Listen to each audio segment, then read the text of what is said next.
O que é a Revolução Francesa? Muitos se perguntam, a respeito dos acontecimentos atuais, como encontrar a linha dominante, como encontrar a diretriz fundamental, o fio condutor dos acontecimentos. Meus caros, é inútil procurar nos acontecimentos de hoje soluções que existem apenas na realidade contemporânea. Churchill dizia muito bem, quanto mais nós vamos a fundo no passado, tanto mais somos capazes de compreender o presente.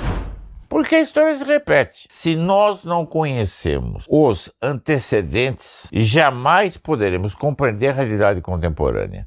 A história é feita de causas e consequências. E se dentre todo o processo revolucionário, 5 séculos, primeira revolução, renascimento, humanismo e pseudo-reforma protestante, 1517, a segunda, Revolução Francesa, 1789, a terceira, Revolução Comunista Bolchevista na Rússia, 1917, a quarta, Revolução Nanterre-Sorbonne, 1968. Essa revolução completou o circuito, é a quarta revolução, Revolução de Paris, que paralisou a sociedade francesa. Quando nós queremos encontrar o denominador comum, é preciso ter em vista o seguinte: qual o elemento príncipes? O que estava no fundo desse processo? O que se repetiu em cada época? É sempre o mito da igualdade e da liberdade, sendo que ambos têm origem no orgulho humano desmedido e na sede de sensualidade sem controle, desenfreada. Os estudantes de hoje, de todos os níveis, de todos os âmbitos, em todos os patamares, desde o início do escolar até a faculdade, todos percebem o seguinte: o sistema de ensino é errado na sua essência. É fácil dizer, todos comentam, isso está ao alcance de todos. É o sistema Paulo Freire, é o sistema que nega a verdade absoluta e relativiza tudo. A ideia do evolucionismo como norma geral da vida, e por aí, nessa sequência, de forma infindável. Sim, mas por detrás disso é preciso encontrar qual foi a raiz. Onde está a raiz desse processo moderno de deseducação, de desestabilização das mentes, deformação das inteligências? Nós encontramos o paladino dessa mentalidade na Revolução Francesa, Jean-Jacques Rousseau. Nós podemos escrever tratados sobre o papel de Rousseau nessa subversão geral do sistema educativo e pedagógico. Entretanto, basta acentuar alguns pontos muito notórios. Rousseau chegava a dizer: sou tendente a afirmar, o homem que pensa é um animal depravado. Dizia isso Rousseau. E Voltaire, parodiando esse dito de Rousseau, comentava: quando eu leio Rousseau, tenho vontade de dar de 4. Então, nós vemos aqui o seguinte: Voltaire exaltava o sentimento, a sensiblerie, como se diz em francês. E, desse modo, colocava a razão humana numa posição subalterna em relação aos sentimentos, às emoções desabridas, às reações primárias, aos ímpetos desordenados. O que vemos hoje no mundo é caracteristicamente isso. A morte da luz da razão, um enfraquecimento da vontade e a superexcitação dos sentimentos, das emoções, das paixões e de toda a forma de impressionabilidade e emotividade desatinadas. Rousseau, há algumas passagens dele que são dignas de nota. A sociedade da época, a começar pela nobreza, as mais altas classes, passou a cultuar Rousseau como sendo um ídolo na época. A própria rainha Maria Antonieta visitou o túmulo de Rousseau e ficou encantada com a onda de simplicidade que ele queria introduzir na França. Então, ele era, segundo grandes historiadores franceses, representava o magistério da opinião, quer dizer, era a pessoa que dirigia o movimento das tendências e das ideias da França nas décadas que anteciparam a Revolução de 1789. Agora vejamos o seguinte, um dado interessante. Será que há uma conexão entre as várias etapas revolucionárias? Por exemplo, a Revolução Francesa e o comunismo? Aqui temos um depoimento muito característico. Nós sabemos que na primeira revolução, revolução pseudo-reforma protestante, humanismo e renascença, houve seitas, os anabatistas, que pleiteavam o amor livre, abolição da propriedade privada, eram anarquistas, avant la lettre. Na Revolução Francesa, houve um movimento dos iguais, de Babeuf, Gracchus Babeuf, que afirmava a mesma coisa. Agora vejam esse dado que interessante. Michel Launay lembra que os arquivos internacionais da história social em Amsterdã conservam ainda os cadernos nos quais, com sua minúscula ortografia, Karl Marx copiou páginas inteiras de Rousseau para transcrevê-las em Um Capital e na crítica do programa de Gotha. E Fidel Castro declarou um jornalista francês, Bernard Gagnimba, douto editor genebrino dos escritos políticos de Rousseau, em 1964, ele que nos relata que Jean-Jacques havia sido seu mestre e que ele combateu Batista com o contrato social no bolso. Quer dizer, tanto Fidel Castro como Karl Marx tinham Rousseau como fonte de inspiração, como patrono. Esse mesmo Rousseau que inspira a pedagogia moderna. Esse mesmo Rousseau que defende a teoria do beau sauvage. O que é o beau sauvage?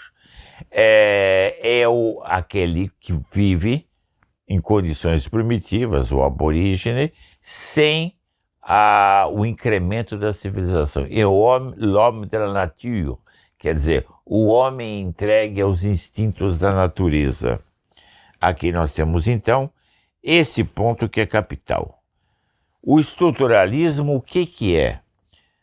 Ele vê, o estruturalismo é a quarta revolução, na vida tribal, uma síntese ilusória entre o auge da liberdade individual e do coletivismo consentido, no qual esse último acaba por devorar a liberdade.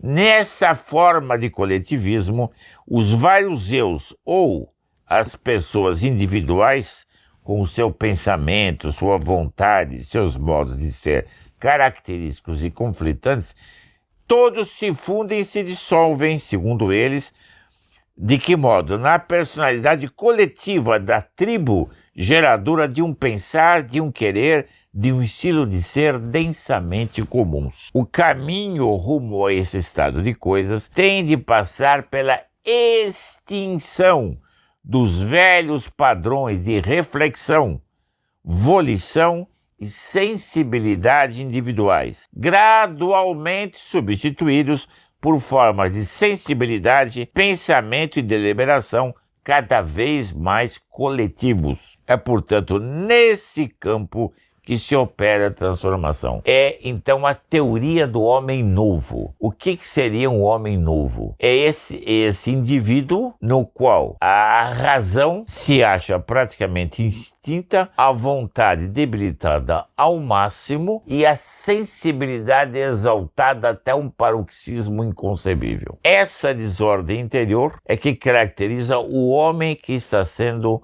por assim dizer, gizado nos laboratórios da Revolução e de que temos exemplos frisantes no mundo inteiro em largas camadas da sociedade. Esse é o chamado homem novo, quer dizer, é um estilo de ser que corresponde cada vez mais a uma fragmentação da personalidade, cada vez mais a uma atomização do gênero humano, a um esfacelar da própria natureza. Então, hipertrofiada pelo livre exame, pelo cartesianismo, divinizada pela Revolução Francesa, utilizada até o mais franco abuso em toda a escola de pensamento comunista, agora, nessa fase final, a razão é atrofiada e tornada escrava a serviço do totemismo transpsicológico